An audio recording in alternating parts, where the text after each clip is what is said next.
పెద్ద మంది ఎందుకు అక్కడ కూర్చోవద్దు వచ్చింది ఒకసారి చెప్తారా మీరందరూ? ఎవరైనా చెప్పగలుగుతారా? అది కూడా కాదన్నా నేను చెప్తా.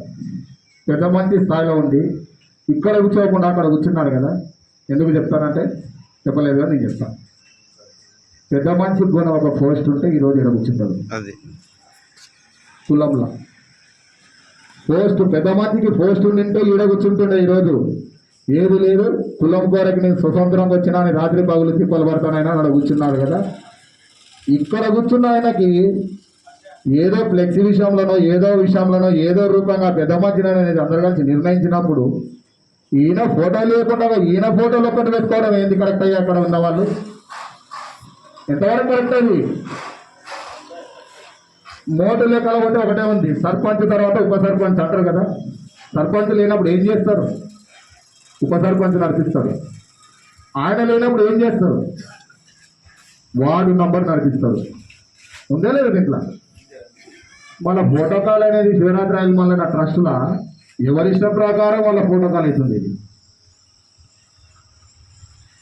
ఒక స్థాయిలో పెట్టుకుంటారు కదా. గ్రామం అంటే, మండలం అంటే, జిల్లా అంటే ఒక స్థాయి పెట్టుకున్నప్పుడు ఎందుకు మీరు ప్రోటోకాల్ పాటించట్లేదు? ఎందుకు పాటించలేదు? కృష్ణ నా అభిమానం ఉందంటే బ్యానర్ వేస్తారు, ఈయన అభిమానం లేదంటే బ్యానర్ వేయరా మీరు? అది కరెక్ట్ కాదు. స్థాయిని చూసి వేయొద్దండి మీరు, మనిషిని మాట్లాడతాను చూసి వేయొద్దండి మీరు.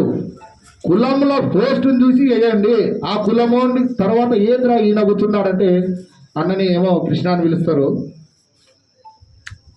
ఆయన ఫోటో లేకుండా వెంకటేష్ గారి ఫోటో ఒక్కటి ఉంటే వాళ్ళ ఊళ్ళో ఏమంటారు చెప్పండి. ఆయన కూడా మన ఒకదానికి మనం ఎంచుకున్నాం కదా. మళ్ళీ ఆయన నీకు వెంకటేష్ పడినప్పుడు ఆయన ఫోటో తీసేస్తాను,